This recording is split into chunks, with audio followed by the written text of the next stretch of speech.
Saya ke Anissa ya, kalau tadi Mas Once mengatakan bahwa modalnya nggak mau dibuka. Nah kalau ke Anissa, Anissa umur 23 tahun, putri dari almarhum Bang Desmond Mahesa, jadi modalnya apa?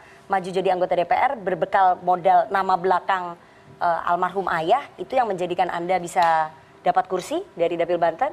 Ya, nggak bisa dipungkiri nama belakang almarhum Papa itu menjadi modal yang paling utama untuk melenggang masuk ke Senayan, ibaratnya gitu ya.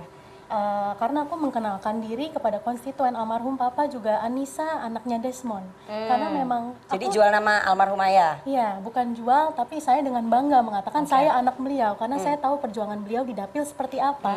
Sejak saya SMP, itu saya sudah diajak beliau turun ke dapil. Makanya saya ada konstituen yang pernah bertegur sapa sebelumnya.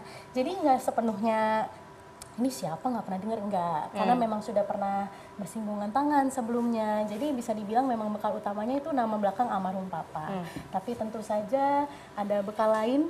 Memang ini klise tapi doa ibu.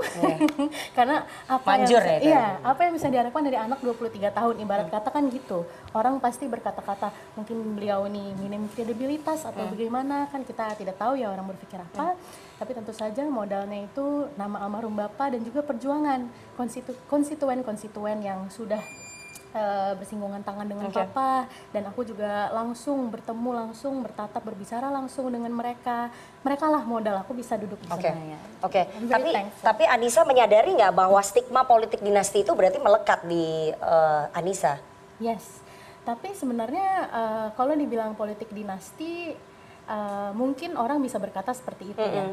Tapi kita kan melalui pemilihan umum di mana orang-orang memilih, dan memang kalau misalnya melihat sepak terjang langsung dari almarhum Papa, beliau memang menyambangi secara langsung konstituennya. Makanya aku sangat menyadari privilege aku sebagai anak seorang politisi. Dan jadi nggak malu ya dengan privilege itu? Aku tidak malu dengan privilege itu, aku mengakui itu, dan dengan privilege tersebut aku meyakinkan diriku sendiri, memiliki harapan untuk diri sendiri untuk bisa menggunakan privilege dan kesempatan tersebut sebaik mungkin supaya tidak memalukan nama almarhum, ibarat kata begitu. Dan juga berterima kasih kepada seluruh konstituen yang sudah dengan luar biasa memilih, karena itulah tiket masuk ke Senayan. Tapi anak umur 23 tahun mau apa di DPR dengan segitu banyak 580 anggota, didominasi mayoritas itu adalah politisi dengan usia yang senior. Ini di periode 2024-2029 ini adalah anggota DPR yang paling mudanya ini paling sedikit loh dibandingin periode sebelumnya. Jadi umur 23 tahun mau apa sebetulnya di DPR? Itu pasti pertanyaan banyak orang tuh. Iya, sebenarnya kalau misalnya punya kekhawatiran, pasti orang-orang berpikir, oh ini orang minim kredibilitas, bukan cuma terhadap aku, tapi juga teman-teman muda lainnya mungkin ya. Tapi setelah dipikir-pikir, kita sebagai generasi muda itu bisa membawa angin segar, perspektif baru. Tentunya yang muda-muda sebelumnya juga membawa angin segar, tapi dengan bertambahnya kalau di Partai Gerindra sendiri, itu semakin banyak yang mudanya. Karena memang dari pimpinan partai, Pak Prabowo juga memberikan kesempatan untuk generasi muda untuk aktif di partai. Tapi selain itu, apa sih yang bisa kita bawa? Tentunya perspektif baru. Kita sebagai generasi muda, aku yakin aku dan teman-teman muda lainnya memiliki kesadaran kolektif untuk mendorong regulasi atau kebijakan-kebijakan yang sekiranya itu bermanfaat untuk generasi kita. Contohnya seperti akses pendidikan, mungkin karena setiap aku turun ke dapil, teman-teman seperti mahasiswa yang datang hari ini, mereka itu concernnya itu loh Mbak Nana. Akses pendidikan, terus lapangan pekerjaan yang inklusif, itu kan hits close to home gitu. Itu yang kita rasakan sebagai generasi muda sekarang. Belum lagi untuk pelindungan hak-hak digital, karena aku kan lahir di dunia digital ya.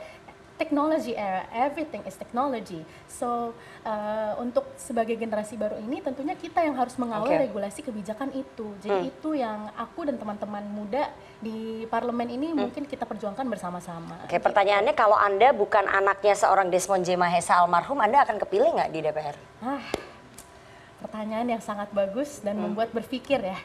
Tapi tentunya kalau misalnya aku bukan anak almarhum Papa, belum tentu aku memiliki kesadaran, awareness untuk terjun ke politik. Karena kesadaran itu sendiri terbentuk semenjak aku kecil. Papaku aktivis dan politisi, memang di rumah itu kita tuh kegiatannya berbicara. Misalnya ngobrol, diskusi.